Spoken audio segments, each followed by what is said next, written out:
Hello, hello Troels, hello Andres, and hello to you guys on YouTube. Welcome to another Foosball lesson.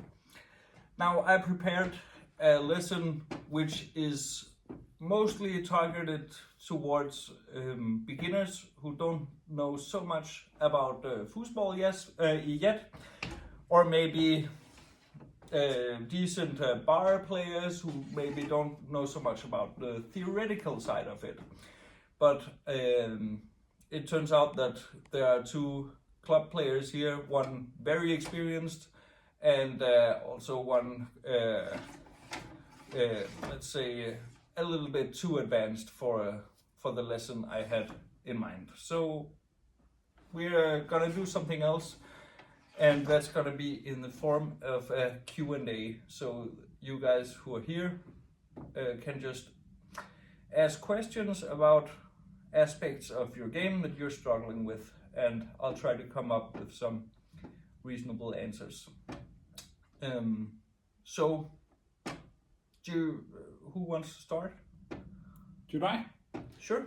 What do you have on your mind? Yes, as you mentioned, I have been playing quite a few years, and of course during the time I had been struggling with my technique, and of course that have improved over the years, but I may still experience sometimes that I tend to focus a lot of my technique during the game, and maybe a little less on some kind of game plan instead. But how do you control the shifting of focus between these two areas during a game? Yeah, that's a bit of a complex question, but it's also something I've been thinking about.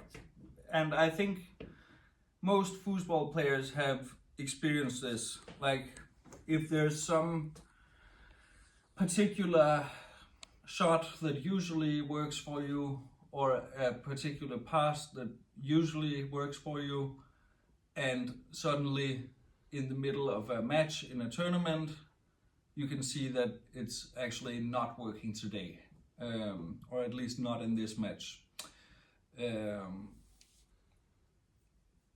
What do you do?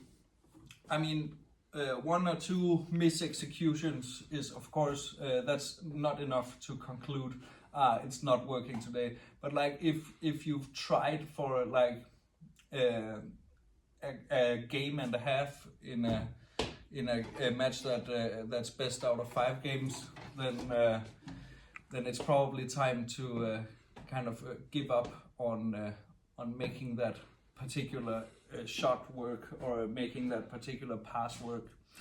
And I think for me the most important thing about this subject is that when I practice, I try to make my game work in an optimal way. When I play a match, I try to win the match, and that's two different things. And I actually see quite a lot of players who are very, very good at playing in a particular way that they have practiced. But then the problem is, if that's the only way they can win a match, by playing in that particular specific way, then they're gonna struggle against some opponents, because I mean, no matter what your playing style is, there's gonna be a few opponents out there who are difficult for you to beat with that style. And that's why I think it's important to be a bit open-minded when you play a match, and be able to temporarily give up on your playing style in order to just win the match. Now, I've actually heard Tony Spreaderman give the opposite advice. So who am I to talk? I mean, if you ask Tony Spreaderman, he would say that you should always stick to your playing style, and if you lose the match, then learn from it. Because if you just switch up your playing style in order to win a match, then you might win that match, but you won't grow as much as a player as you otherwise would if you had stuck to your playing style all throughout your career, you know? But I'm gonna be a bit bold and disagree with Tony Spreaderman. I'm not saying that he's wrong. I can't teach Tony anything about foosball. That's not what I'm trying to say. I'm just saying I actually have different priorities. Like if I play a training match or if I practice by myself, then of course I always stick with my playing style and I try to improve on it, definitely. But in a match, in a tournament where we're playing for a title or playing for prize money and stuff like that, I want to win every match, you know, and I'm gonna try to do whatever's necessary, like without cheating, of course, and without, you know, just by playing foosball, of course.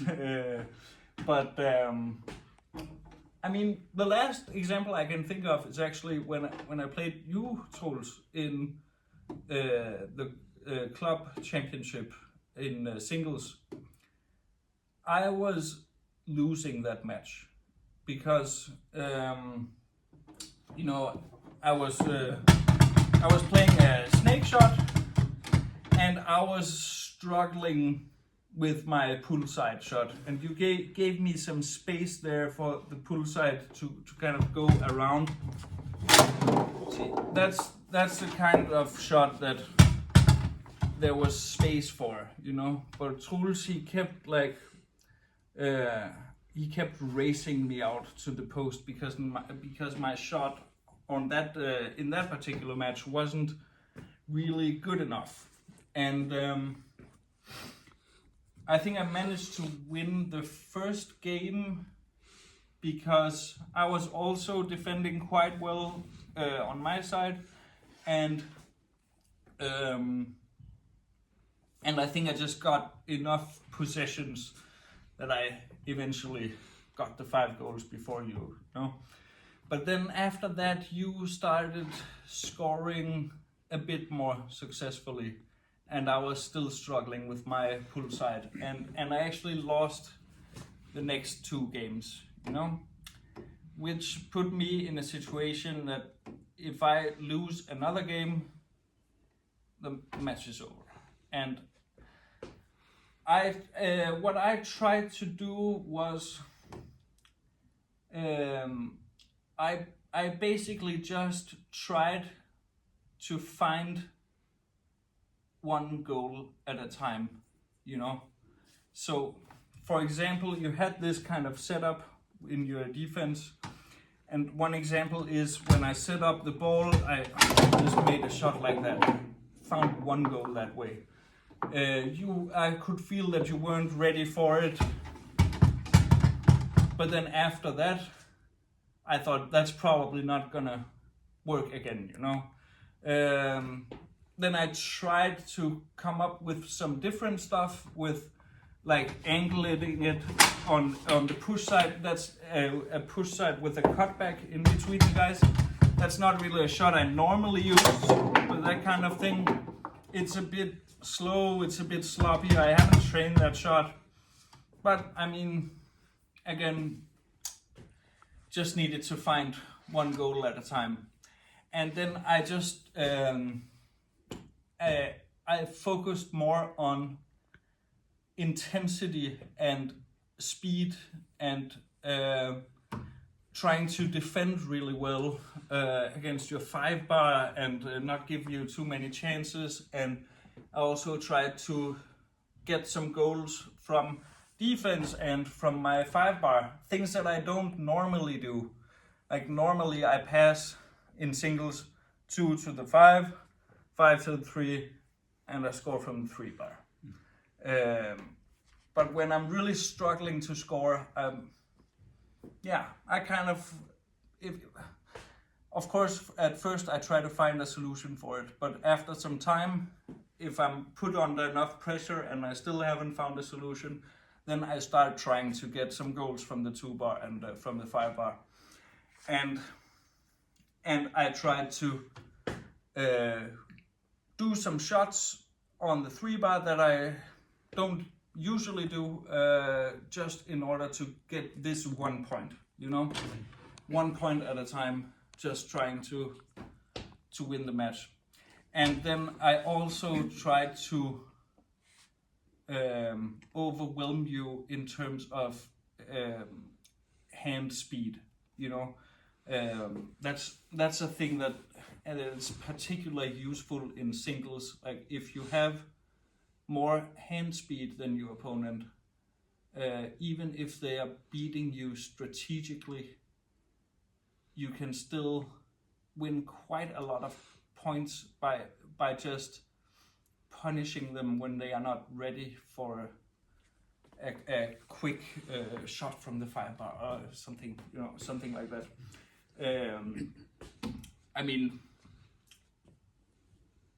And I'm also pretty sure that Tony Spreaderman would agree with that, because he does that a lot.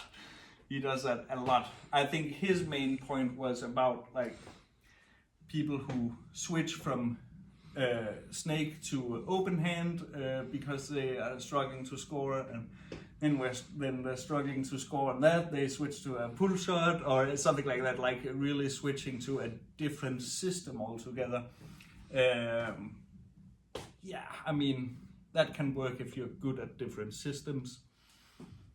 Otherwise, you just try to win 1 point at a time as good as you can. I remember this one Danish championship final.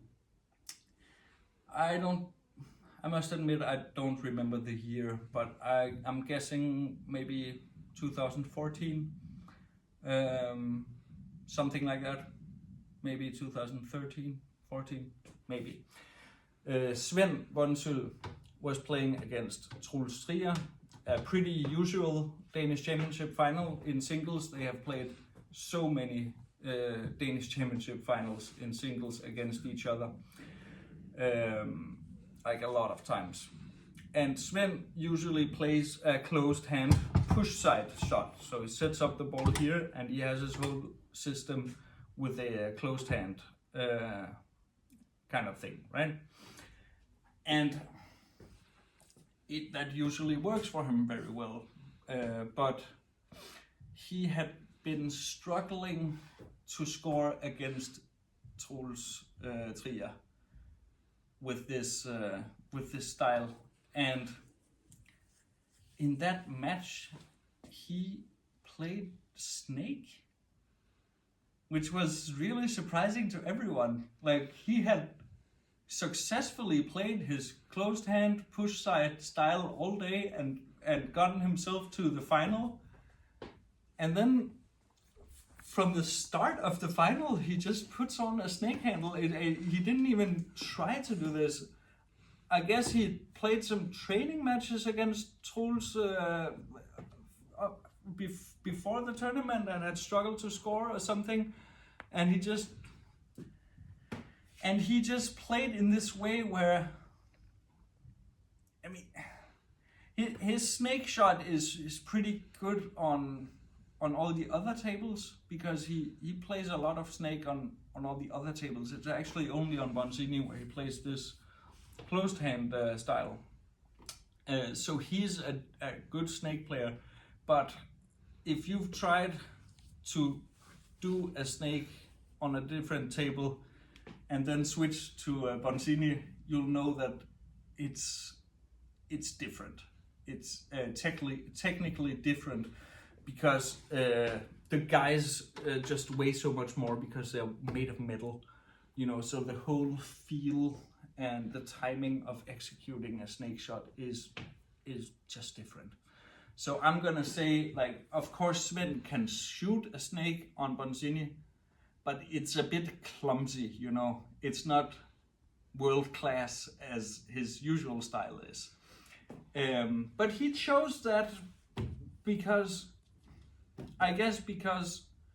he thought that he could score enough goals with that to win the match, and also by, as I mentioned before, scoring some goals from the 2 bar by playing quickly, and from the 5 bar, and he just tried to,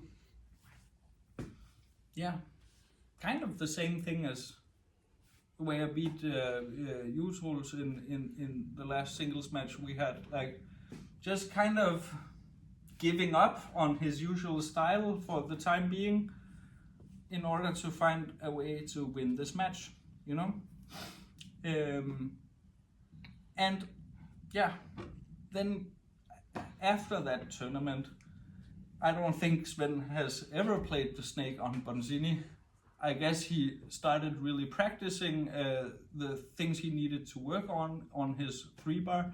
I don't really know what those things were, because again, I didn't see what the problem was against Troels. He's played the snake from the start of the match, so he clearly knew beforehand that it was going to be a problem. So I don't actually know what the problem was. Maybe him and Troels Trier are the only people who know. But I guess he worked on it since then, and he's just played his closed hand push side since then. But he won that match, and he became a Danish champion, as he has done many times. But that's the only time he did it with a snake shot. Yeah, and I think that's the kind of mentality that I use, and that I would recommend, that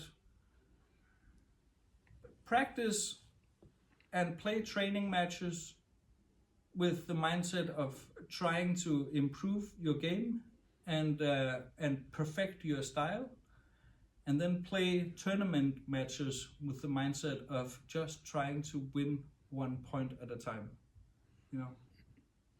I have one question about, because these are 2 different examples. In the case of Sven, he already knew, as you say, so he could prepare. Yeah.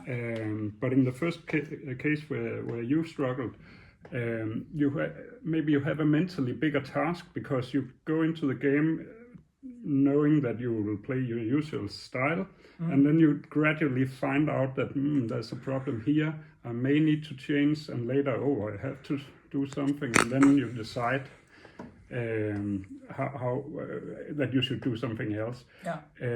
I guess you would have used quite a few mental struggles to get your shot to work. But at the same time, you also need to monitor the overall progress to know when should I do something else. So how do you control that in a game where you have a lot to see to? Well, for me, it depends on how much time do I have to make this thing work, you know? And I tried to make it work for the first 3 games. I was kind of lucky that I won the first game. That gave me some extra time. If you had won the first game, then I would only have had 2 games to make it work, you know? Yeah. But at this point where, okay, I cannot lose 1 more game, then I just had to admit that my style is not working in this match. I have to work on it later when I practice. I have to work on it and practice it more and optimize it. But for now, I have to just find a way to win this next point, and I just did that 1 point at a time. Yeah. And I think the reason I could do it is I've done it a million times before. You know, I am the kind of player who I've had that mentality for a long time, and let's just say that my technique, especially on the 3 bar, is not the strongest part of my game. I mean, it's probably the weakest part of my game actually. My technique on my 3-bar. So I'm kind of used to struggling with it. Sometimes I have a really good day where it just works, but I've tried before to be in the middle of a match where I cannot make it work. Especially on Bonzini.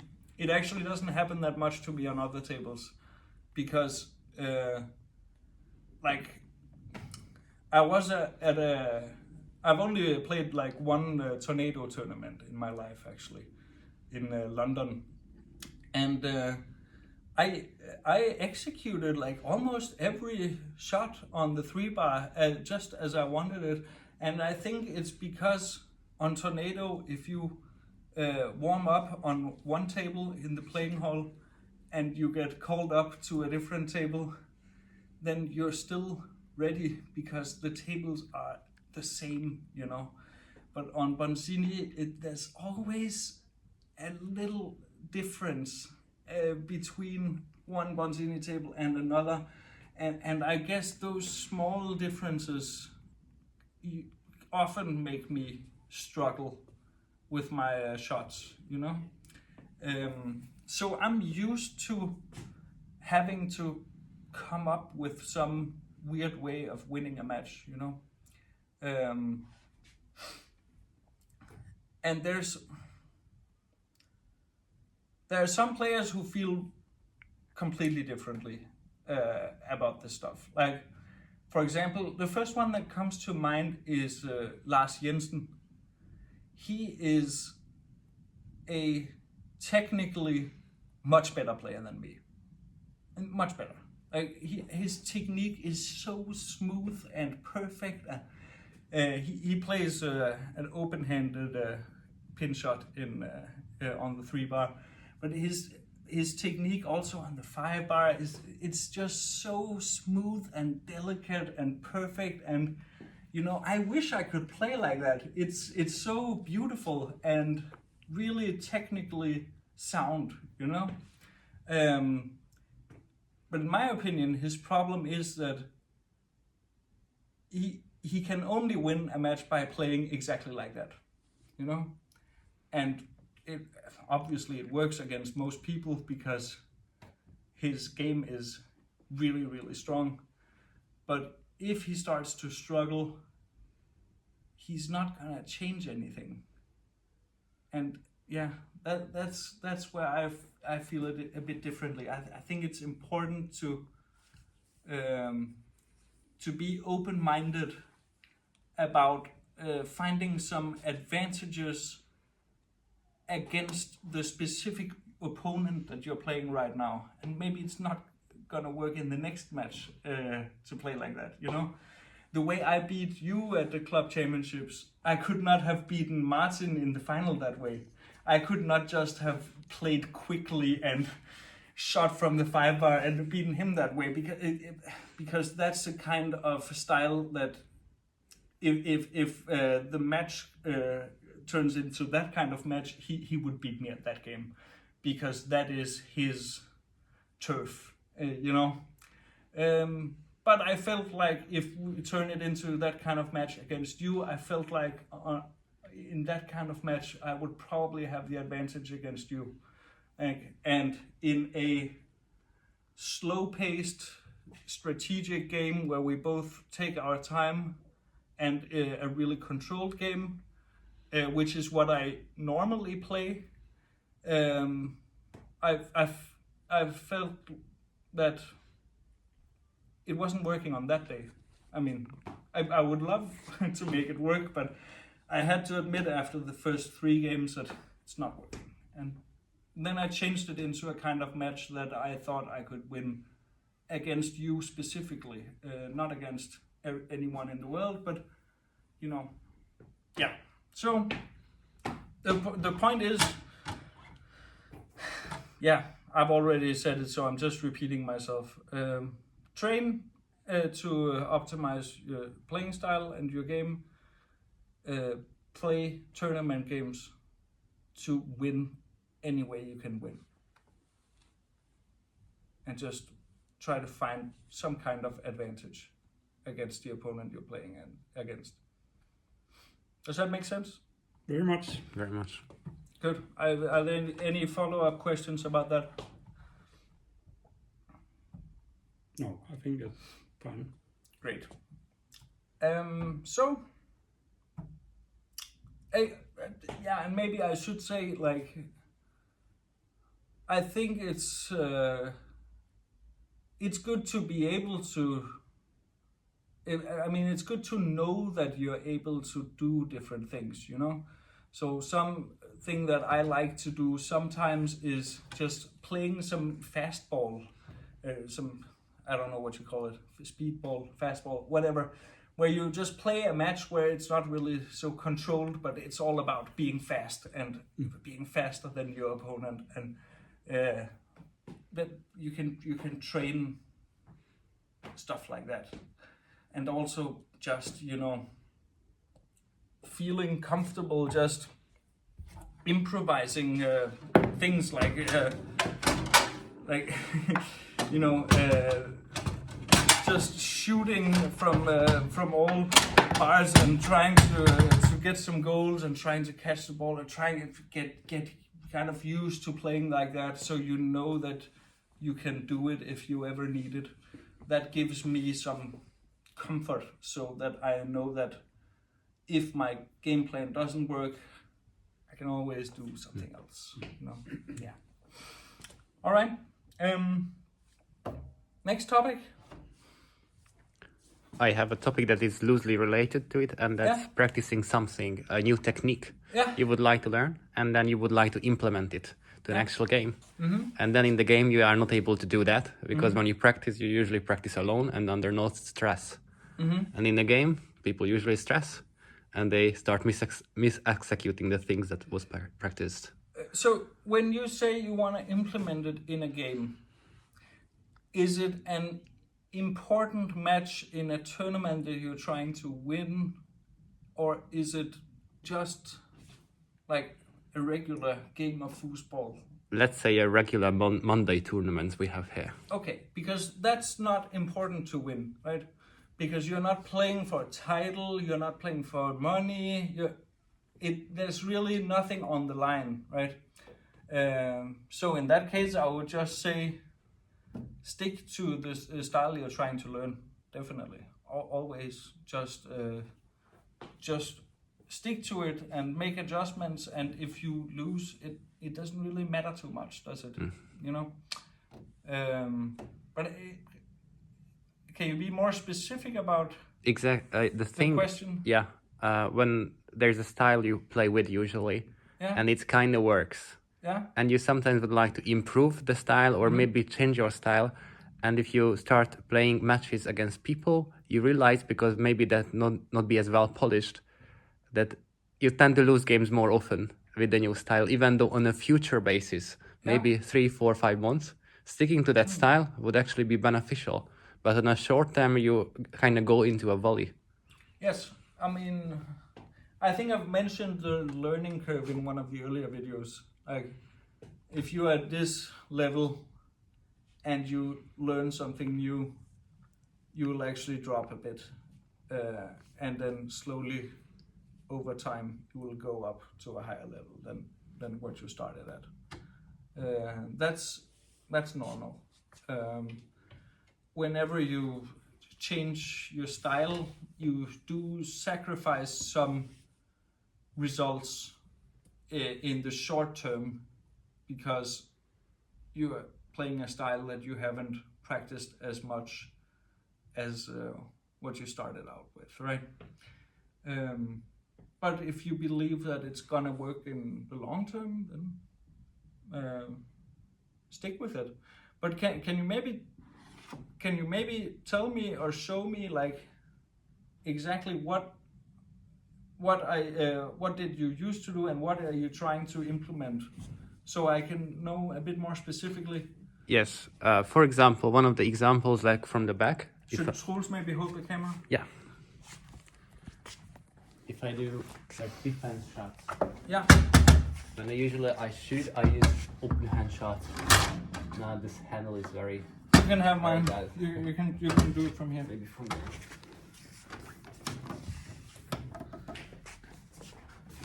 How should we set up the defense? It's Like fine this? that way. Like Yeah? when I usually shot, I use open hand shots. Yeah. And sometimes I would like to change the style to play, like have the ball next to my player. Yeah. A pull and shot. Play a close shot. Or just play even pull shots. Like I usually do push open hands. And I would like to change the style a bit. But this is not implementing new things to your style. This is playing a completely different style, right? Yes, it is very, very different. Yeah. So, okay, so I think I misunderstood the question before, because I thought you were talking about like implementing new aspects to the style you already play, you know, but you're actually talking about playing a new style altogether, right? Okay, so how do you learn a new style? Is that the question? Yeah, it could be rephrased like that. Yeah, okay. So, I mean, practice makes perfect. That's not really a secret. But also, perfect practice makes perfect. There are some ground rules you probably need to follow when practicing, I think. So the first thing is you gotta know what the entire repertoire you're going for is, right? Can I stand here for a moment? Like if you want to play a pull shot and you just kind of try to wing it and just make a pull shot, you know, maybe you'll make some good shots, like, but you actually need to think about what is the entire repertoire that you need to know, you know. Now, this actually brings me a little bit into the topic I had prepared for today, which is what does it take for a repertoire to be competitive, you know? And like, it's quite simple on the 5-bar and the 3-bar, because on the 5-bar, like, if you're passing from this guy to this guy, right, which most people do, then you're kind of isolated in a 1 versus 1 situation, right? Like, if you go to the wall, when it's open, then he can protect that, but then you can go to the lane, right? And there's no way for one guy to block both of those at the same time, right? So one of them is always going to be open. On the 3-bar, there are 2 guys that you need to get past. So you need at least 3 options, right? In order for it to work theoretically. Now there's this Einstein quote, theory and practice are the same in theory, but not in practice. Okay, so yeah, I mean, you need 2 passes on the 5-bar for it to work theoretically, and you need 3 shots on the 3-bar for it to work theoretically. Whether you can make that work in practice, that's about, are the shots good enough? Do they look enough like each other, or is there kind of a tell to which side you're choosing, you know? But like, if you don't have any tells and your shots and passes are fast, and you're good at reading the opponent's defense, then 2 passes, 3 shots is enough for a competitive game. So that's quite simple. Now, if we go to the 2-bar, it becomes a lot more complicated because there are quite many guys that you need to get past to score a goal. So actually, if you think about it, against every defensive configuration that the 3-bar and 5-bar can be in, you need 3 ways of getting past it. Does that make sense? Like, if let's say they're like this, you actually need 3 ways to shoot it past the 5-bar towards the goal in order to be able to score consistently, right? Because the defense can be in 2 places at once, so you need 3 shots to score against every single configuration that these 2 bars can be in, right? Yeah. Now that's how it works theoretically. Again, in practice, it's a bit different, and I would say especially on Bonzini, the 2-bar is the most unreliable because when it gets like out here, it can bend so much up and down, you know, and it's just kind of an unstable rod on Bonzini, you know. If you play like Tornado or Galando or Leonhard, you can actually score quite consistently from the 2-bar if you train it enough, and the top players have 3 ways of scoring for every configuration these 2 rods can be in. On Bonzini, it's theoretically possible, and I used to train towards that because I used to really identify as a goalie, you know, that was my kind of identity as a foosball player, and I wanted to score from defense all the time. And also in singles, I did this thing where I put these guys up and I went down here to shoot with my right hand, and I always played a pull side pin shot, you know. Back when I started, I used closed hand, then after a year or so, I changed to open hand. And I was always very ambitious about that shot until I kind of matured and realized that I don't really need to score from the 2-bar all the time. I don't really need to score so consistently from the 2-bar. If I can create possessions on the 3-bar, that's also worth a lot. And then the opponent is going to be busy trying to stop me from doing that, and then sometimes the goal is going to be wide open, you know.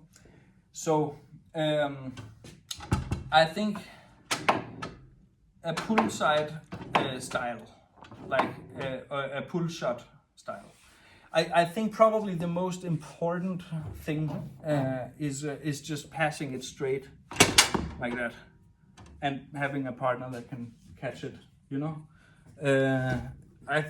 I think that's gonna keep the opponent quite busy in terms of defending, because if you can always just pass it straight very quickly, yeah, I mean that's a hard thing to defend against while also trying to protect your goal, you know. And if you can also like pass it to the wall. Now, I've never really played this style on Bonzini, but that kind of pass to the wall, you know, just those two,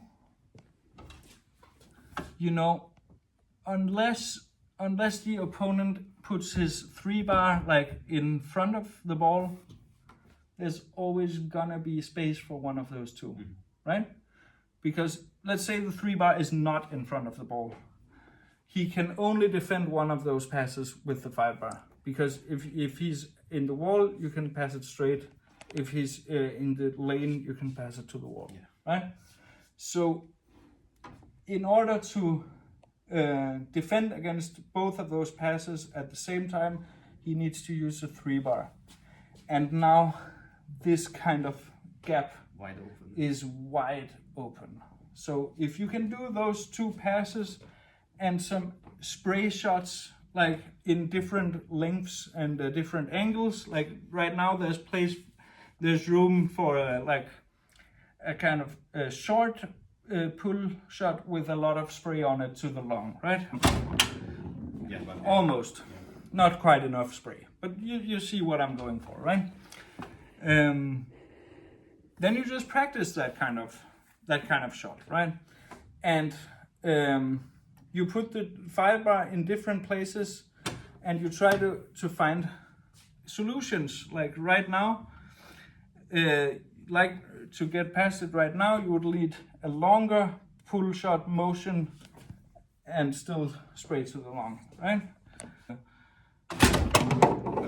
That kind of shot. Now, if the goalie goes to protect that, then there's room for this short tuck, that kind of thing. Now, I know this doesn't have much power on it. Again, I'm not much of a pull shooter. But I would suggest that you try, first of all, to perfect the 2 passes I talked about, right? If those are really good, then you're kind of forcing the opponent to be here with his 3-bar. And then you just try to learn all kinds of shots that go in between these 2 guys. Mm-hmm. And again, practice makes perfect. Now, if you're in a match and the opponent doesn't put his 3-bar here, you just try to perfect those passes and keep going for them until the opponent has no choice but to put his 3-bar there, and then you just try to read the holes, and you try to practice the different solutions that you need to perfect it, right? And then I would say probably the most important thing is try to observe someone who has mastered the style you want to learn, right? So when it comes to pull shots, I'm not the right guy to observe. Like, I can do an okay pull shot on a tornado table or something because it's kind of more built for it, you know. There's still some people who do it much better. So I would say try looking at guys who shoot the pull shot from defense really well, like Ryan Moore and Billy Pappas and Todd Lafredo and Tracy McMillan. Check out those guys, Kevin Hundstorfer. Check out those players, check out their games, and try not just to look at the ball and how they shoot, like how it looks on the table. Try to look at the way they stand, the way they hold the handle, you know, stuff like that. And also try to look at the opponent's defense against it, and try to analyze like why they are picking those holes that they are picking, you know. So try to learn from the best, the strongest players who play the style you're looking to learn. I think that's the most general advice I can give, I guess. But I think it's a very, very good advice. Good. Yeah. Any more questions? From my side. Cool. No. No more topics? Not that I can think of now. Okay, cool. Well, let's just wrap it up then. Thanks for coming, guys, and thanks to you guys for watching on YouTube. If you live in Aarhus and you like to watch these lessons, then please come by the club next time, because it's more fun when there are more people. Yeah. So see you out there. Thank you. Thank you.